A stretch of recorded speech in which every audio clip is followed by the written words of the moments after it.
Welcome to the deep dive. We love digging into forgotten corners of history. Absolutely. Especially when it involves something as unique as architecture. Exactly. Today we're looking at octagon houses, those eight-sided homes that were, well, a bit of a fad in the mid-19th century. Thanks to Orson S. Fowler, mostly, he had all these ideas about better light, ventilation, even heating efficiency. Right. And our deep dive today focuses on one specific example that's vanished completely. Waverly, New York's first and, well, only octagon house. A real curiosity for its time. We've got this great collection of research notes, historical documents.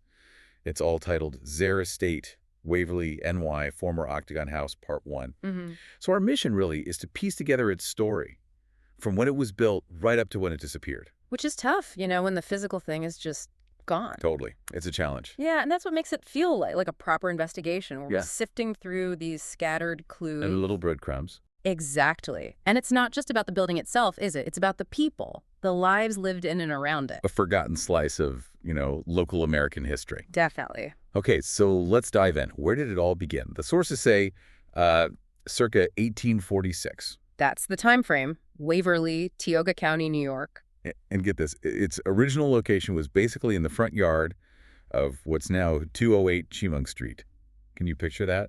An eight-sided house just sitting there? It must have really stood out. And what's fascinating is who built it. Andrew S. Rice. He was a foundry man. Okay, so working with metal casting? Likely involved in industry innovation, maybe? Precisely. That fits. He bought the land in 1846 for $1,900. Wow, $1,900 back then. Yeah, from a Gilbert Hallett. And that land itself had quite a history already. Went from being a farm back in 1813 to belonging to an elder Aaron Jackson, who had a blacksmith shop there. So a busy plot of land even before the Octagon House. Right. Shows how towns like Waverly were developing. And that purchase, it included the land for 208 Chemung, 208 and a half, plus several lots on Athens Street, 3, 5, 7, and 9. A sizable chunk of property. Definitely. And Rice, as you suspected, was quite the inventor. In 1855, he and a Guy Tozer came up with this new and improved kind of self-setting sawmill dog. Oh, what now? A sawmill dog. It's a clamp, basically, to hold logs steady while they're being cut. Their invention helped make sure the lumber was all the same thickness. Ah, okay. Clever. And even more telling, in 1858, he was writing to Scientific American asking for patent law advice. Really? Yeah, and the return address, the Octagon House itself. So he's living in this unique house thinking about inventions. That really paints a picture. And we know who was living there with it, right? The Yeah. 1850 census. It lists Andrew S. Rice, 40 years old, foundry man, his wife Eliza, 30, born in England, and their kids George, Henry, and Francis. And then the house value then. Just $1,000 in 1850. Okay. But then something happens. Right. By the 1855 New York State Census, just 5 years later, that same framed home is valued at $4,000. 4,000. That's a huge jump. It really is. And compare that a house nearby at 300 Chemung was valued at $2,500. T.J. Brooks's place at 208 Chemung before it got rebuilt was only worth $1,000. So this Octagon House was seriously valuable for its time and place. Extremely. It makes you wonder, what was it? The design, the construction quality, just the sheer novelty. All of the above. A real statement piece. Could be. But Rice didn't hold on to all that land forever. No, he started selling bits off, like parcels on Athens Street in 1856. Yeah, he sold some to a Lumen Rice for $700. Might have been a nephew, the notes suggest. Interesting. So maybe consolidating or raising capital. Perhaps. Because just 2 years later, February 9th, 1858, he sells the Octagon House itself. Okay, who bought it? Amelia J. Foster and Henry S. Foster. They were listed as being from Brooklyn, NY at the time, and they paid $1,500. $1,500. Okay, so Rice didn't quite get that peak $4,000 valuation, but still. Still a profit. But here's where it gets really interesting. Oh. Just 4 months later, June 25th, 1858, the Fosters, who are now listed as being from Waverly, turn around and sell the same house. Okay, for how much? $3,000. What? They doubled their money in 4 months. Exactly. They flipped it to a man named Edwin Mills. Wow.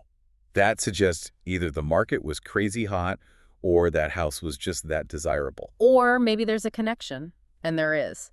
Edwin Mills was the brother of Caroline Mills Slaughter, And she lived. right next door at 208 Chemung Street. Ah, okay. So family ties. Seems likely. Edwin Mills was a farmer, lived down in Wallkill, Orange County. The record suggests he never actually lived in the Octagon house himself. So he bought it purely as a rental property, an investment. Looks that way. A shrewd move, probably helped by his sister lived next door. It's amazing how these sales records open up these little windows into family lives. Like the Fosters. Henry was a carriage maker, then a foundry worker like Rice. Right. And the records show personal details, like he married twice, family members sadly dying from things like acute indigestion or consumption. Tuberculosis, basically. Yeah, tough times. And their son became a Baptist minister up in Massachusetts. Shows how families spread out and lives took different paths. And Edwin Mills, the owner from 58 to 75, he's mostly busy with his farm downstate. Seems so. Focused on Guernsey cattle, building a new barn. The Octagon house was likely just part of his investment portfolio, managed from afar. Okay, so it's mainly a rental property under Mills. But it wasn't just a rental, was it? It served the community, too. Yes, absolutely. In November 1867, there's an ad. A Miss N.A. Williams is opening a school for young ladies. Where? Right there, in the Octagon house on Chemung Street. No kidding. A school in the Octagon house. And the tuition rates listed in the Waverly Advocate newspaper. They're fascinating. Like what? Well, basic stuff. Writing, spelling, arithmetic was $2.50, but oil painting was $10. And there were various fancy work classes, too. $10. Yeah. That tells you a lot about what was considered a valuable skill or accomplishment for young women then. Practical skills versus, refinement. Exactly. It reflects the social expectations and probably the social classes of the time. And it stayed a hub, didn't it? The 1870 census shows multiple renters. Yeah, a real mix. There was Frank Gallagher, an allopathic physician, so a mainstream doctor. Okay. And also John F. Esch, who was an Episcopal minister, originally from Bavaria. And get this, classes in German and French and even elocution were being offered there. Wow. So it's the doctor's office, a minister's residence, a language school. Yeah. All in this one Octagon house. A very dynamic space. And it gets even more interesting. How so? In 1871, a Dr. M.B. Weaver moves his practice in. He's described as a clairvoyant physician. A clairvoyant physician. Yeah. Not exactly mainstream medicine. Definitely not. His story's quite something. He started as a miller, apparently developed mediumship and healing abilities. The sources say he performed remarkable cures. Spiritualism was pretty big then, wasn't it? It was. But controversial.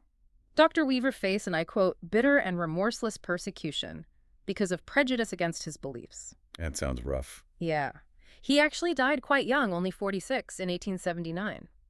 His obituary mentioned both his business side, he built a steam flouring mill, and his spiritual work. So the house saw all sorts of life, from inventors to ministers to spiritual healers. It really did, a microcosm of the era's beliefs and practices. So Edwin Mills still owns it through all this. Yep.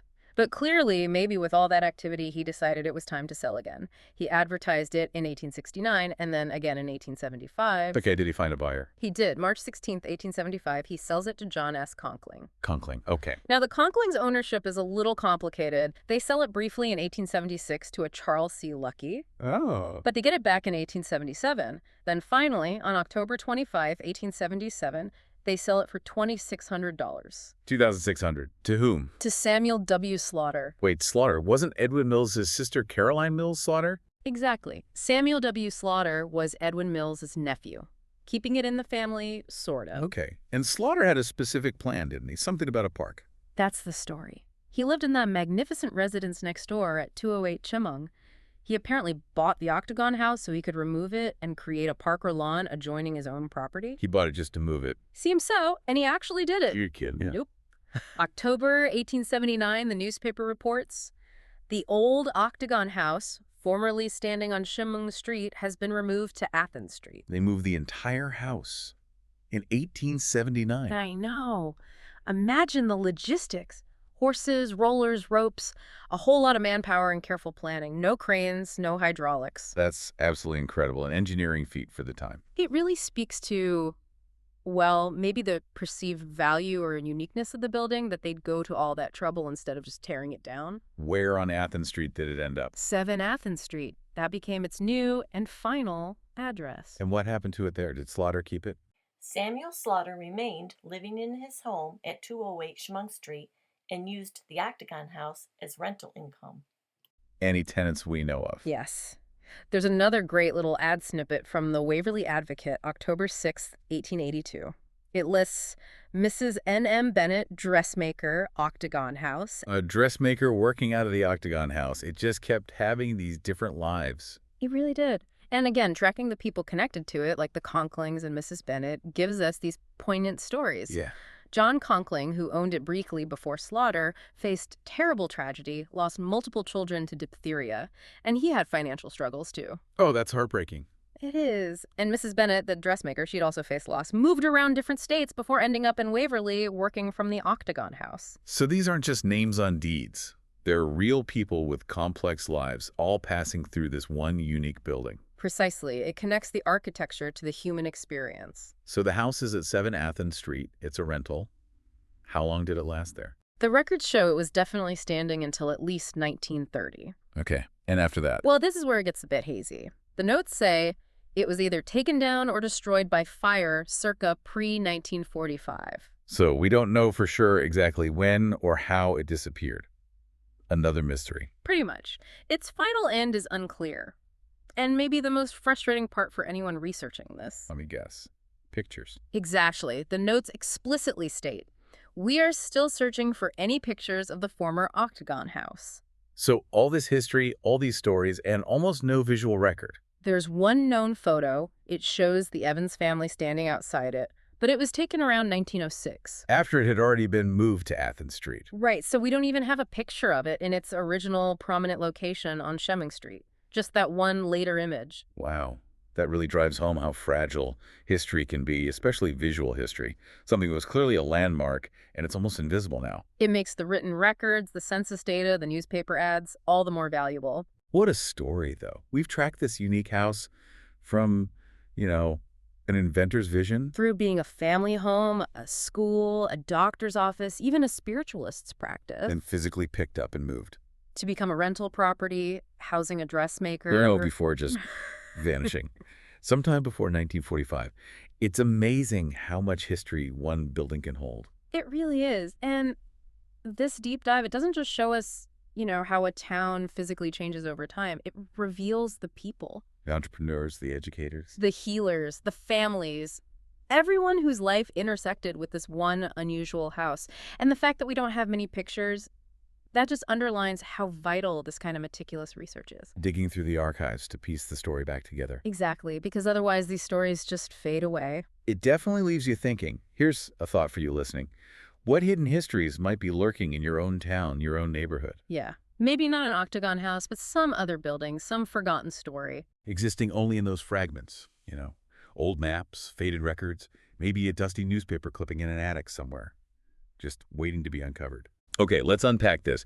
Imagine just one house, right? A really unique place, architecturally speaking. And it just sort of quietly sat there, watching over half a century of lives, different jobs, personal stories, all intertwined. Today, our deep dive takes us to Waverly, New York. We're exploring the history of this former Octagon house at 7 Athens Street. Yeah, and we've pulled together quite a stack of sources for you. We've got old directories, census records, some really interesting newspaper clippings, even family memories. The idea here, our mission really, is to piece together the human stories that happen inside those walls. We want to pull out the most compelling bits of information. Absolutely. We want to bring these people to life, the ones who called this amazing house home, and hopefully show you how just one address, this one building, can be like a lens, looking into a whole community's past. You find some surprising things. So, quicking things off, let's go back late 19th century. May 1885, there's a Mrs. H.W. Gore. She was living in one half of the Octagon house, renting it actually from a Samuel W. Slaughter. And we even found a note that her aunt, Mrs. A.J. Easterbrooks, came to visit her there. Right. And her husband, Harry W. Gore, he started as a drug clerk there in Waverly, but then he moves on, becomes a hotel proprietor down in Upper Marlboro, Maryland. That's quite a jump. It is. It sort of highlights that mobility, opportunities opening up, even moving between states for business. It shows how even a small town like Waverly was, connected to bigger things happening. Yeah, and it's interesting how quickly this house, maybe because of its shape, seems to have been shared. Because right around the same time as the Gores, 1887 or so, we find Charles E. Scott living there too. On the other side, he was a coal dealer, came from Binghamton. Scott, yeah. He seems like he had a good head for business. Bought a coal yard in Waverly around 87, had offices in Waverly and Sayre. Busy guy. Definitely. And, his story kind of reflects how important local businesses like coal dealing were for the town's growth then. But he wasn't just about the coal yard. He was involved in Waverly life, too. Oh, yeah, definitely. Honorary member of the Tioga Host Company, sang in the Presbyterian Church Choir. Sadly, he passed away pretty young, 56, in 1903. But the Scott family story really keeps going with his kids. That's another fascinating layer here. Right, because his daughters, Effie, who became a high school librarian, and Fanny, a teacher, then later a bookkeeper, and his son Clarence, who was a mail carrier, they all kept living together for decades. He had a different address, though, right? 440 Pennsylvania Avenue. Yes, exactly.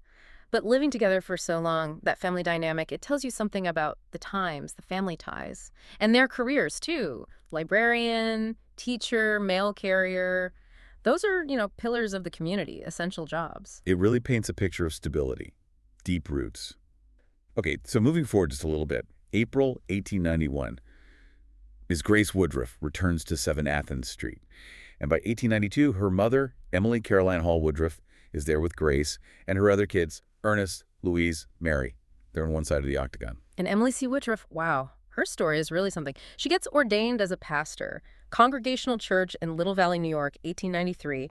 Get this, only the 3rd woman ordained by that denomination in the whole state. That is incredible. For 1893, that's really pioneering stuff. Absolutely groundbreaking, challenging norms, making space for women in leadership. And it wasn't just a short thing either. She kept preaching into her 90s and was active in the WCTU, the Women's Christian Temperance Union. Big social movement back then. Exactly. It shows how these lives inside the house connected to bigger social currents. And her kids had interesting paths, too. Ernest became an attorney, even got nominated for Attorney General by the Prohibitionists in 1912. So that interest in social issues ran in the family. Seems like it. And Mary, the daughter, she became a nurse and a teacher. Just a remarkable family, contributing in different ways. Okay, so as we move towards the turn of the century, the house keeps having new tenants, still reflects that diversity. 1895, we've got Mrs. Alice Craver, a music teacher, and her mother, Mrs. Frances A. Tewksbury, in one half. Alice Craver later became a dressmaker, too. Right, another common and important job for women then. And at the same time, 1895, the other side is rented by F. Eugene Hovey. He was a switchman for the railroad. A switchman? And his career, that's another story of dedication. 50 years. Worked for the Lehigh Valley Railroad for 5 decades. Started as a switchman, later a conductor. Retired just 3 years before he died in 1943. 50 years with the railroad. That tells you a lot about the railroad's importance as an employer there.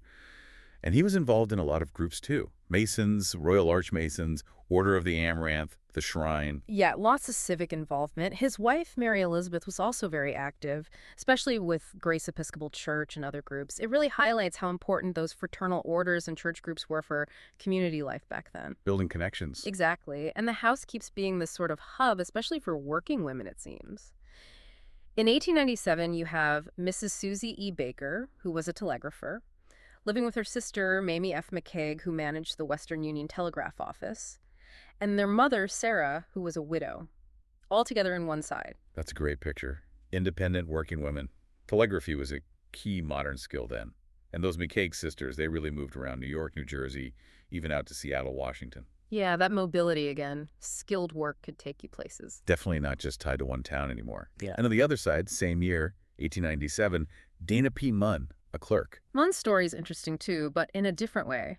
He starts as a clerk in business, but later he becomes a farmer, goes back to the family homestead, apparently been in the family over 100 years. Wow, from commerce back to the land. Right. Shows that wasn't unusual either, maybe rooted in family tradition. He was also a director at the Farmers National Bank of Athens, very active in the Methodist Church, the local Grange, and celebrated his 61st wedding anniversary in 1954. 61 years. Amazing. So deep community roots for him, too. Okay. Pushing into the 20th century now, the house just keeps being lived in. Around 1900, briefly, we have Edward D. Merritt, a pattern maker, and his wife Margaret Renting, adding another skill to the list. Then, 1901, the McEwen family arrives. William W. McEwen, he was a janitor at the high school, living there with his sons, Arthur L. and W. Raymond McEwen. And the McEwens, they show that evolving economy really well. Well, William W., the father, was also a stonemason, a traditional trade. Arthur L., one son, becomes a railway mail clerk. That's a newer, more industrial kind of job. He even served in the Navy. And then there's Raymond W. McEwen. Ah, yes, Raymond. He seems like a major figure in Waverly. Started as a newspaper reporter, then Waverly postmaster, and eventually editor and owner of the Waverly Sun. What do you think made someone like him so influential in a town like that? Well, look at his work for the Tioga County General Hospital. He was apparently tireless in advocating for it, fundraising, getting it built. Using his position, especially with the newspaper, to rally the community, that takes real leadership. Plus, he'd been a star football player in high school, involved in lots of things. People knew him, trusted him. That helps drive change. Makes sense, building that social capital. And it wasn't just Raymond doing interesting things in that family. His brother, Fred Ernest McEwen, started as a sign printer, worked for a printing company. And get this, he was an advance advertising agent for the Barnum and Bailey Circus. No way. That's fantastic. From local printer to the circus circuit. The variety in this one house is just incredible. Truly amazing range of experiences. Okay, who's next? 1903, William W. Emmons, a plumber, living there with his wife, Nellie B. Preston. Right. Though records show they divorced later in 1911. William's career path shifted too. He became a cigar merchant for a while, then went back to plumbing, but ended up in Syracuse. So adaptability there too. Yeah. Life changes, careers shift. All right, nearing the end of our tenant list here, the Evans family, Gabriel and Mabel Evans. Yeah, they were in the Octagon house from about 1904 until the early 1930s. And there's a nice little detail from one source. The house got repainted around 1904. Yeah. And people were still calling it the Slaughter tenant house. So that connection back to the original owner persisted for a long time. And there's even a photo, isn't there, of the Evans family outside the house around 1906. Yeah, it's just wonderful. It just makes it so much more real, you know? Puts faces to the names, helps you picture them living there. It really does. Okay, so we've walked through decades of residence in this one unique house. What's the takeaway here? Well, I mean, it's more than just a list of who lived where, isn't it? It really shows how one building, especially one with a distinctive design like an octagon, can be like a living archive. It reflects so much societal changes, different jobs opening up, how families lived. Yeah, from that pioneering female pastor, Emily Woodruff, To the dedicated railroad conductor, Hovey, working 50 years. the influential newspaper editor, Raymond McEwen. Even the circus agent, Fred McEwen. It's an incredible range of lives and careers passing through those walls. And you see how these individual stories, they might seem separate, but they weave together to tell the story of Waverly. The house itself adapted too, housing multiple families, providing a base for working women. It wasn't static. Right, it wasn't just architecture, it was part of the community's fabric. A character in the story, almost. Exactly. It shaped lives and was shaped by the lives lived within it. So as we wrap up, maybe something for you, the listener, to think about. Consider this. If the walls of your own home could talk, what secrets might they tell? What surprising facts? What fascinating stories about the people who lived there before you might come out? And what could that tell you about where you live? You know, every building has a story, right? But some, well, like an Octagon house, they feel like they're practically bursting with them. Oh, absolutely. All those hidden lives and events packed inside those unusual walls. Exactly, just waiting for someone to peel back the layers. And today, that's what we're doing. We're embarking on a deep dive into the history of a former Octagon house. This one was at 7 Athens Street in Waverly, New York. And we've pieced this together from, well, quite a collection of sources. We're talking articles, census data, definitely old newspaper clippings. Right. And even some really valuable personal recollections from descendants and neighbors. It gives you a surprisingly intimate look. Yeah, an intimate look at the families who call this, very distinctive house their home. So our mission today is to really dig into all of that. We want to pull out the most compelling insights, maybe some surprising facts. Give you the shortcut, basically. Yeah, exactly. Your express lane to being well-informed about this unique bit of local history, and I think more importantly, the human stories that happen there. Definitely the human stories. Okay, so let's jump in. This Octagon house at 7 Athens Street. It wasn't just different looking. It was also a two-family rental. Right, owned by the Slaughternap family. And for years, it sort of had this revolving door of residence. Before one family really put down roots. But even those early tenants, they left a mark, didn't they? They certainly did. For instance, back in 1905, one side of the house was occupied by the Putnam family. Yeah. Ernest J. Putnam, he was a blacksmith, his wife Grace A. Jackson Putnam, and their son John H. Putnam. So a typical family unit at the time. Pretty much. Now, they did eventually move on, first to Binghamton, then way out to Detroit, Michigan. For almost 3 decades, 7 Athens Street really became known for the Evans family. Yes, the Evanses.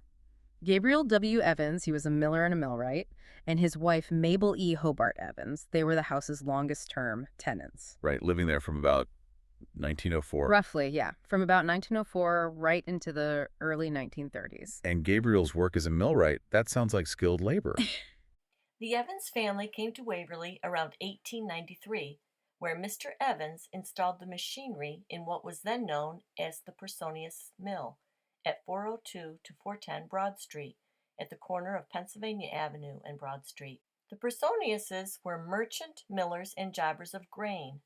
This mill later was owned by the Casco Company. Gabriel Evans remained as head miller at the Personius Mill for 7 years, and then he branched out as a millwright for himself. Did he keep him local? Well, often it took him away, actually. He installed complex machinery in flouring mills all over the region. Oh, interesting. Yeah, records show him working from Belvidere, New Jersey, way out to Pittsburgh, even up to Geneva, New York. His expertise was clearly in demand. So a well-traveled tradesman. And they had children. They did. 3 children, Esther J., Blanche E., and Henry G., and their lives also became deeply connected with the house, sometimes in pretty unexpected ways. Okay, like Esther. She was a telephone operator, you said. That's right. Esther married a George E. Moffett, and her life sounds incredibly nomadic, especially for the time. Really? Where did she end up? All over the place. Oakland, California, then Danville, Illinois, Syracuse, New York, even Vancouver, British Columbia. Wow. That's quite a journey back then. It really is. Sadly, her life was cut short. She died relatively young in 1917. Oh, that's too bad. And you mentioned something about family dynamics after her death. Yes, this is quite something. It apparently raises some, interesting questions about how families dealt with loss then. On her deathbed in 1917, Esther supposedly expressed a dying wish. Oh. She wished for her sister, Blanche, to marry her husband, George Moffett. Wait, seriously, her sister should marry her widower? That's the story passed down. Yeah. And incredibly, in 1918, Blanche did marry him. Wow. And Blanche herself, she wasn't just a wife and stepmother. She was a milliner, a hat maker. Ah, another trade. Exactly. And she was apparently quite active in the Baptist church programs right from their home there on Athens Street. It paints a picture of, well, perhaps pragmatism mixed with deep family ties. Definitely a different era. Now, if there's one story from 7 Athens Street that just jumps out, it has to be the sons, right? Yeah. Henry G. Evans. Oh, absolutely.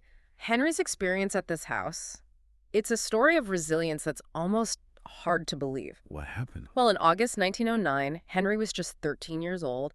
He suffered just horrific burns right in the backyard of the Octagon house. In the backyard? How? He was playing, get this, fire company, pouring gasoline on a small fire. Oh, no. Yeah. The can itself caught fire, and it instantly set his thin cotton blouse ablaze. Oh, my God. How bad was it? The newspaper reports from the time are graphic.